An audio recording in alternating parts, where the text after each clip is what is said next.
Hello student, welcome to D Kumar classes. Last class में हमने किया था कि टर्मिनेटिंग और नॉन टर्मिनेटिंग के बारे में कैसे डेसिमल एक्सप्रेशन निकालने हैं विदाउट डिवाइड किए। तो हमने एक मिस्टेक की थी उसके अंदर, जब बोलते वक्त हमने ये कहा था कि ये जो आपके 2 की पावर m एंड 5 की पावर n के जो फैक्टर है वो सारे के सारे आपके टर्मिनेटिंग है। ठीक है, मैं आपको बता देता हूं कि वो सभी के सभी टर्मिनेटिंग है,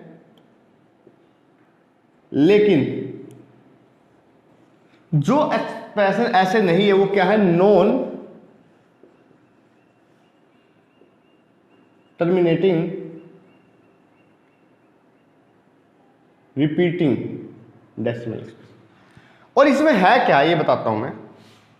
ये सभी जितने भी नंबर आपके दिए होंगे ये सारे रैशनल नंबर है, क्योंकि ये दोनों ही रैशनल है, ये दोनों ही रैशनल है। तो आपको नॉन टर्मिनेटिंग जो मैं बोल रहा था, जल्दबाजी में निकल रहा है कि नॉन टर्मिनेटिंग, वो नहीं है। नॉन टर्मिनेटिंग का मतलब नॉन टर्मिनेटिंग रिपीटिंग है। ठीक है, और जिसमें 2 की पावर m एंड 5 की पावर n आया था वो टर्मिनेटिंग है।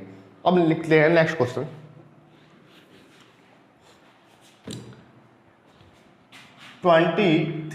डिवाइड बाई 2 की पावर 3 5 की पावर 2, 2 की पावर 2 5 की पावर 2 2 की पावर 3 है। ठीक है, नेक्स्ट है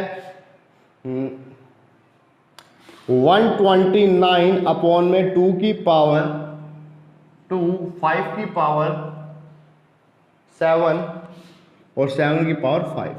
ठीक है, और 6 अपॉन 15, 6 अपॉन 15, और नेक्स्ट है 35 अपॉन 50, और नेक्स्ट है 77 अपॉन 210। तो शुरू करते हैं हम यहां से। 23 अपॉन 2 की पावर 3 इंटू 5 की पावर 2। ठीक है, तो टर्मिनेटिंग है, 2 एंड 5 की फॉर्म में फैक्टर। तो 2 इसके लिए हमें करना क्या है, 5 की पावर 2 इंटू 5 की पावर 1। ठीक है, ये बनेगा 23 इंटू 5 अपॉन में 2 इंटू 5 की पावर 3। ठीक है, 15 11 अपॉन में 10 की पावर 3। तो ये बनेगा 0.1155। तो ये क्या हो गया इसका डेसिमल एक्सप्रेशन। नेक्स्ट लीजिए, नेक्स्ट है 129 अपॉन में 2 की पावर 2 इंटू 5 की पावर 7 इंटू 7 की पावर 5। तो 7 आ गया, इसका मतलब ये क्या है, ये क्या है आपका non terminating repeating decimal expression. तो ये क्या है, non terminating repeating decimal expression. और रिपीटिंग डेसिमल एक्सप्रेशन में क्या होता है वो मैंने डेमो क्लास में आपको बता दिया था कि बार की वैल्यू होती है 375। बार है तो इसका मतलब 375 375 375.375 ये वैल्यू रिपीट होती रहेगी।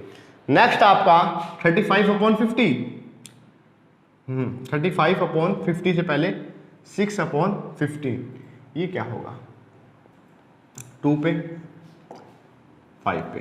ठीक है, तो इसका मतलब टर्मिनेटिंग है, टर्मिनेटिंग है। तो इसे हम बिना डिवाइड किए कैसे बनाएंगे, 2 अपॉन में 5 की पावर 1 है तो 2 की पावर 1 से और मल्टीप्लाई किया, ये बना 2 अपॉन में 10, और ये आएगा 0.2 decimal expression, 0.2 decimal expression. Next question आता है, इसमें क्या करेंगे आप इसको पहले शॉर्ट में कीजिए। 5 7 जा, तो ये डायरेक्टली बन गया 7/10, इसका डायरेक्टली आ जाएगा 0.7। इसके बाद 77 अपॉन 210, इसमें हम 210 के फैक्टर करते हैं, 210 के, तो कितना आएगा,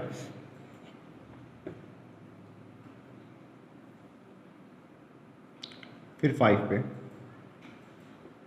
फिर 3 पे, फिर आपका 7 पे। तो ये बना आपका 77 अपॉन में 2 5 3 7, 2 5 3 7।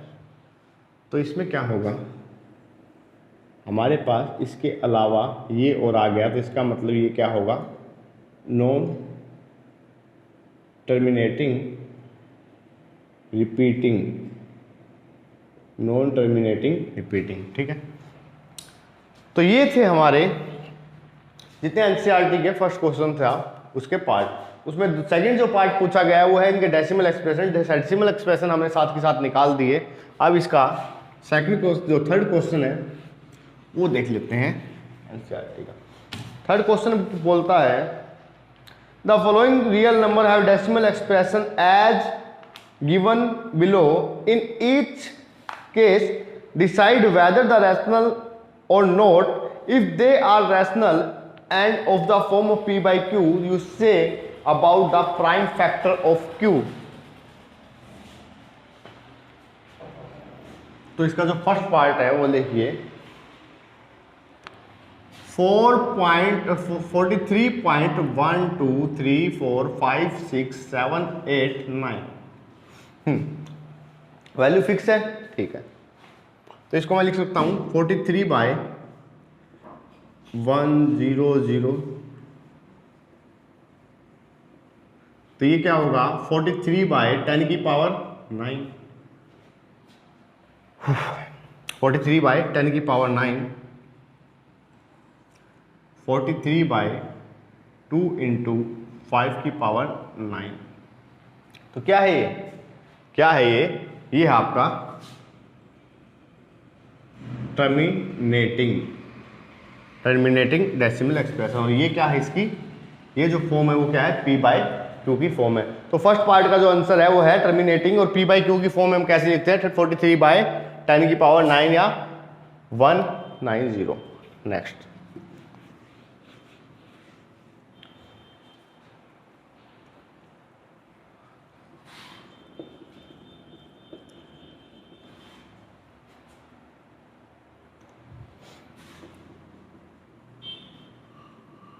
ये चलती जा रही है।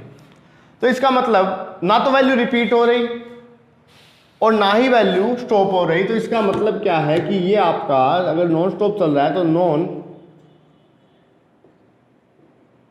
टर्मिनेटिंग है।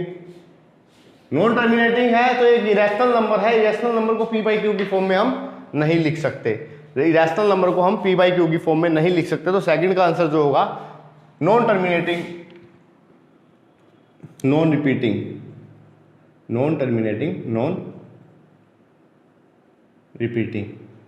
ठीक है, तो इसे हम p/q की फॉर्म में नहीं लिख सकते। क्यों नहीं लिख सकते? क्योंकि एक इरेशनल नंबर है। तो लास्ट है इसका, जो लास्ट पार्ट है वो क्या है 43/123456789 पे बार।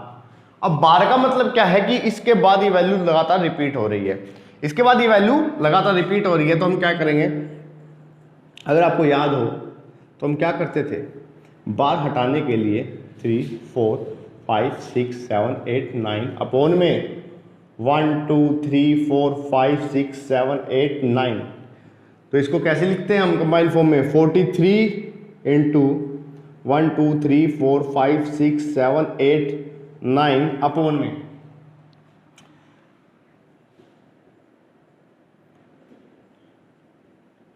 ठीक है। इसको इससे मल्टीप्लाई करो और इसको ऐड कर दो। तो मैं इसका आंसर बता देता हूं। इसका आंसर जो आएगा 4312345646 अपॉन में ये इसका आंसर आएगा, जिसको हम p/q की फॉर्म में लिख सकते हैं। p/q की फॉर्म जो होगी ये होगी। अब थोड़ा सा मैं हिंट दे देता हूं कि हम कैसे करते थे इसको। बार वाले 9th क्लास में आपका ये टॉपिक है, एक्सरसाइज है, कैसे करते थे कि 0.6 बार है आपका। तो हम क्या करते थे इसके लिए, इसका डायरेक्टली आंसर होता था 6/9। अदरवाइज हम करते थे x = 0.6666 हमने मान लिया। इसको हम 10 से मल्टीप्लाई करते थे, 10x = 6.6666 चलता रहेगा। इसमें से जब ये माइनस करते थे तो इस साइड आता था आपके पास 9x और इधर आता था, ये तो कट ही जाते थे आपस में, तो इधर आता था ओनली 6 और x की वैल्यू आती थी आपकी 6/9। ठीक है, x की वैल्यू क्या आती थी 6/9। अगर किसी नंबर में आपके पास ये आता कि 2.12 या 2.6 ले लीजिए, 2.6 पे बार, तो इसका मतलब क्या होता था कि x इक्वल टू, बार हटाएंगे तो 2.6666 चलता रहेगा। ठीक है, जब हम इसकी मल्टीप्लाई करते थे 10x से, 10 से, तो ये क्या होता था, जब हम इसकी मल्टीप्लाई 10 से करते थे तो 6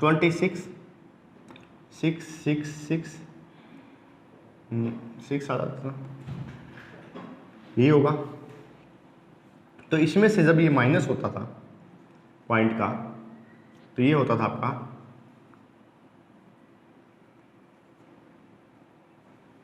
कट कर दें, इसका आएगा, अगर मैं डायरेक्ट करूं तो 2 + 6/9। ठीक है, तो हम इसको फिर आपस में मल्टीप्लाई करके निकाल लेते थे। अगर आपको फिर भी कोई डाउट हो तो 9th क्लास में जो चैप्टर है उससे आप इसको क्लियर कीजिए। तो ये था हमारा इसका आंसर जो P/Q के फॉर्म में था। तो फर्स्ट चैप्टर मैथ्स का कंप्लीट हो चुका है। डाउट सेशन में हम इनके डाउट भी लेंगे। तो आप एक क्लासरूम के में जैसे पढ़ते हो वैसे अपने प्रॉपर नोट्स बनाइए और जितने भी हमने प्रैक्टिस सेट दिए उन प्रैक्टिस सेट को सोल्व कीजिए। नेक्स्ट चैप्टर के साथ नेक्स्ट वीडियो में हम फिर से हाजिर होंगे। Thank you.